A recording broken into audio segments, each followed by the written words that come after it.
Good afternoon, James here again, second time today. I just wanted to do a quick post on a poll that I did.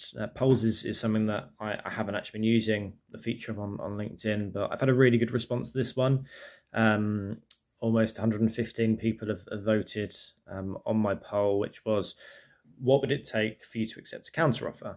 Now, I'm just looking at I've got the results here side by side, and it's really interesting reading actually. And I think it tells me a little bit, or quite a lot actually, about what the market is saying and the value of candidates on the market right now, and perhaps also the perception of counteroffers. I mean, in my experience, when dealing with a lot of candidates who have accepted counteroffers, a lot of the time it doesn't work out. And I would always say that it's better to really revisit your motivations and why you were looking to leave the company in the first place before ever accepting a counteroffer.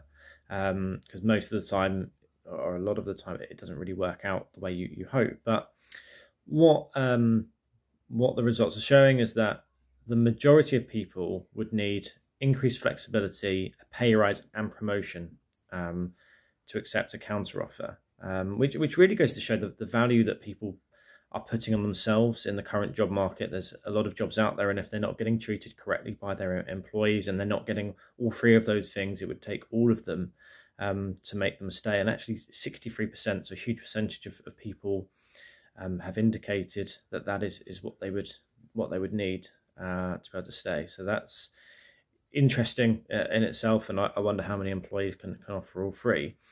Out of the other three, increased flexibility was the next highest, and I think that goes to show that the pandemic has created a lot of additional flexibility, and that some employers might lose out on some really good staff if they impose sort of strict back in the office policies. Because I think that people are working more flexibly at home. Sometimes people are getting a lot more done because there's less sort of office chatter and less distraction. They have a better work-life balance because they're not commuting maybe, and they can get up and go for walks in the middle of the day. They can have lunch when they choose as opposed to as a designated time. So that flexibility is also shown as a really high percentage at 19%.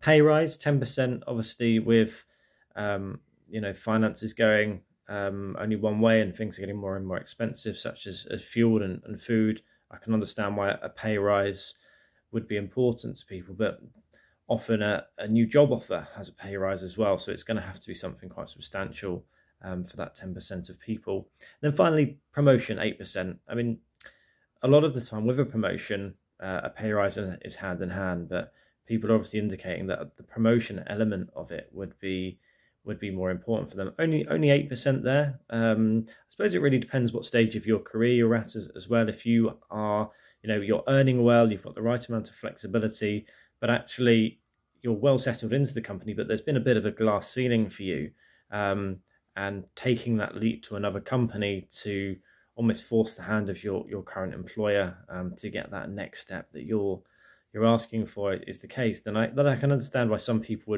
would want that as a real key driver for them to stay.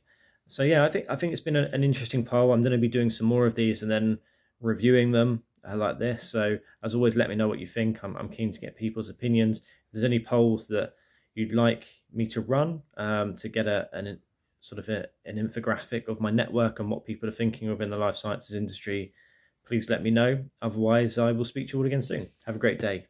Bye-bye.